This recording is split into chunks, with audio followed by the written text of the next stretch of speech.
That breaking news of an arson arrest just made in connection with that massive wildfire still burning in Ocean County. That's right. The details are just coming into Action News. The Ocean County Prosecutor's Office says 19-year-old Joseph Kling from Weirtown is responsible for that fire and at its height caused thousands of people to evacuate. At last report, it has burned around 15,000 acres and is about 50% contained. Action News reporter Catherine Scott joins us live in Weirtown with the breaking developments. Catherine. That's right, guys. We got that breaking update this morning from the Ocean County Prosecutor's Office that 19-year-old Joseph Kling of Weirtown has been charged in connection with this wildfire. Authorities used GPS to plot the origin of the fire.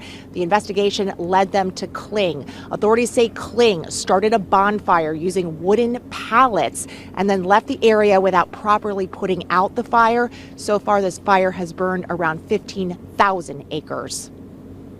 Nothing at all. It's completely gone. There's about 5 million in product inside. Lost everything. And it came so far, and now it's all gone in one day.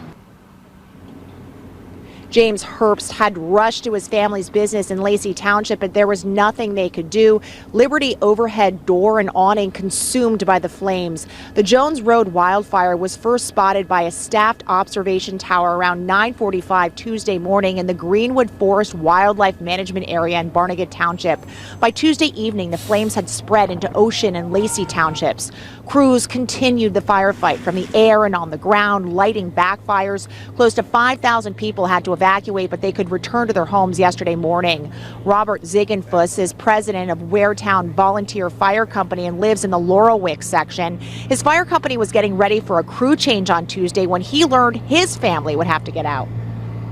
And found out my area was ready to be evacuated, and my wife just had open heart surgery 2 weeks ago.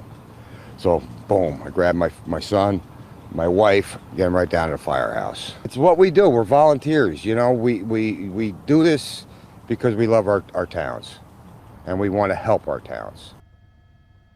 And we actually just saw Robert again. He was behind the wheel of a fire truck reporting for duty again. As for Kling, he was taken into custody and he's awaiting his detention hearing. We're live in Weirtown. Catherine Scott, Channel 6 Action News.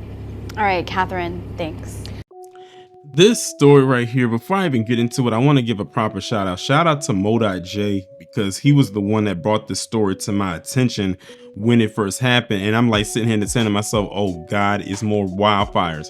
As if what was going on in California earlier this year wasn't bad enough, and it was horrific, especially for the people I'm sure that live out there. Now you got the wildfire that's going on in New Jersey, and I'm sitting here saying to myself, how in the world, what is really going on here? Is it really that dry out there? That was my first initial stance on it. And then maybe about a day or two later, after I learned about this story, I found out that this fire was started by this individual by the name of Joseph Kling, who was 19 years of age. And it got my molecular wheel spinning in my brain, thinking to myself, a lot of these arsons that happen, or well, not arsons, a lot of these wildfires that happen are because of arson.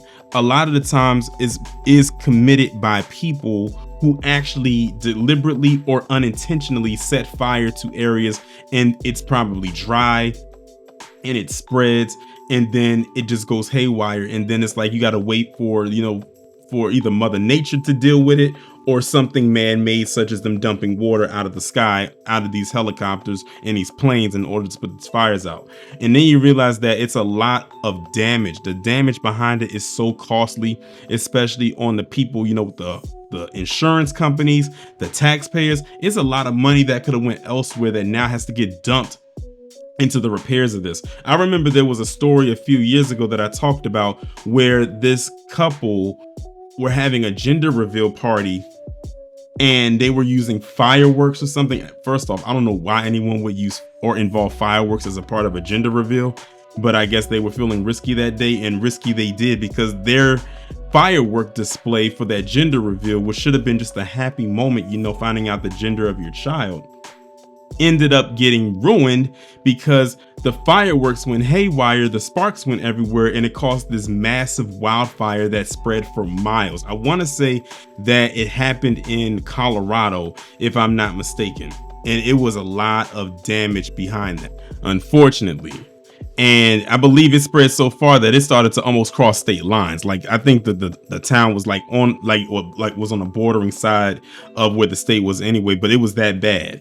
But when I look and hear stories like this, I keep thinking of, wow, a lot of these incidents that occur like this are not because of just nature just causing it to happen. Not saying that it doesn't, but a lot of times it's because people are starting them. It's like, did they not see the old commercial back in the day? You can help prevent forest fires. I guess they didn't get the memo. But you have this situation right here that allegedly started because of a bonfire, and it just went crazy. And it's crazy because I've seen bonfires before and there's a way to contain them, but apparently this one right here didn't do it. Now, here's the thing. They're questioning whether it was accidental or if it was intentional. But the thing is, whether if it was accidental or intentional, the damage or the damages from what occurred is done. He or whoever is gonna have to find a way to pay for that. You heard what the one person said in the audio clip, that they said that they lost everything, and they said that their wife, she had to get medical attention, and it affected their home, it affected the hospital. I mean, it affected a lot of things. They said this fire that he either intentionally or unintentionally started spread for 15,000 square miles. Do you know how much ground that is to cover for a fire to burn for that long and for that wide as far as distance? That is insane. So I said, whether he did this intentionally or not, he's going to have to face the consequences for his actions.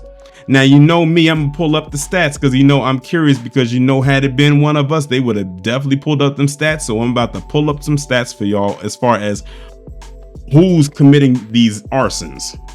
So I went ahead and pulled this up. It says, while it's inaccurate to definitively state one racial group in the quote leading demographic in arson, data from the US indicates that white individuals are more likely to be arrested for arson compared to the other racial groups. However, it's crucial to remember that these are arrest statistics, not necessarily a reflection of prevalence of arson while within a specific racial group.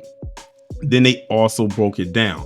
The Office of Juvenile Justice and Delinquency Prevention reported that in a sample of arson arrests, a higher number were white individuals compared to other racial groups.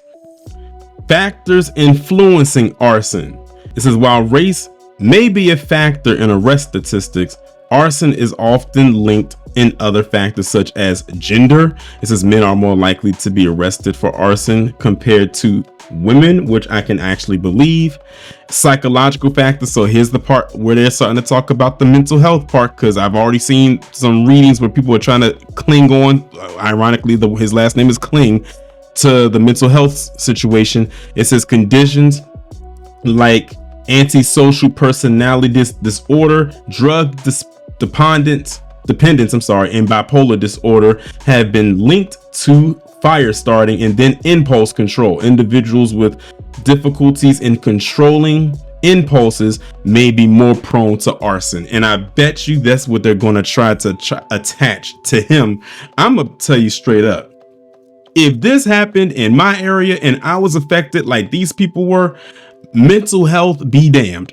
You will have to find a way to deal with this situation, and mental health will not be accepted, not on my watch, not on my time. So if I have anybody out there who's listening to this video right now who lives in the state of New Jersey, please let me know if there's any updates that will be coming from this particular story right here. Y'all let me know what y'all think about this down in the comments, and I will talk to you in the next one.